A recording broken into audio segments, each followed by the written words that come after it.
she's greasing my scalp. Let's get real. I'm on the floor. And I said, Big Mama, it was a nice little story. I said, what happened? She said, well, the woman finally came, and I made a point not to go to work, and I went and visited the lady, and I told her I made this much an hour, and I only worked one holiday. I said, Big Mama, you didn't make that much hour. You worked every holiday. She said, I know, but I need to get me a new set of white folks, and so do you. And so, she was my okay person. So when I got that call, I spent a 2-hour flight thinking she wasn't going to be alive when I got home. She was 88 years old.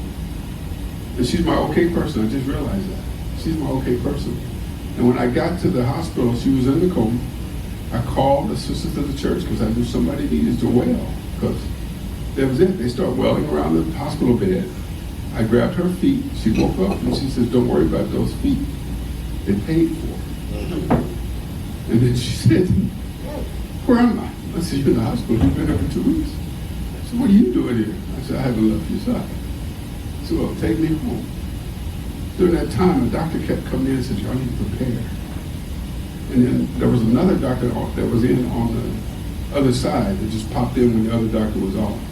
He was cheerful. So I went up to the hospital president and said, I want to get rid of her, I want him. She said, why? He can't do no more what she did yet, but he sounds a lot more hopeful than she does. And so I want her gone. And so my grandmother woke up from that prayer. We were going home. She was 88 years old. She looked to be 97. And as I pulled out to the parking lot, the doctor that kept telling us prepare and get the chaplain was coming out of her car, and we were going to the car with Big Mama, right? And so I called her over. I said, Doctor, I won't call her name now.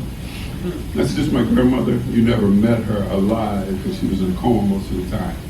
I just want you to meet her because I talked about you. And then I said, what time you got? And she grabbed her arm to look at her watch, and I grabbed her wrist, and I said, let me tell you one thing. You have a clock. You have a watch. God has a clock. And your job is to save lives, not determine when they go. This woman you gave up on, and we're going home. And guess what? I lost my job coming back. So I'm going to be at this hospital until you go away. And I learned that she was my okay person. And when she did die, I realized we have more power than we have because my newspaper columnist, Big Mama said, like Dottie said, she lost her best friend. My grandmother was my okay person, my best friend, but every week I share a story. And one of the things that she says, and one of the things she says in the last column I wrote was, you have to pour into those that pour into you.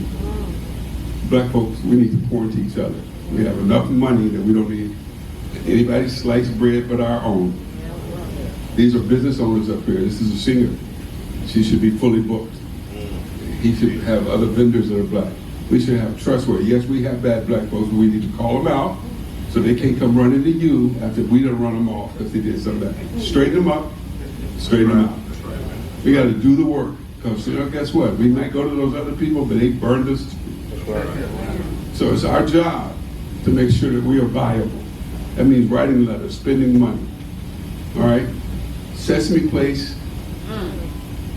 can change when you stop buying Sesame stuff. It's not about outraging the video, it's about taking your dollars away. Be powerful and be the powerful people that you are.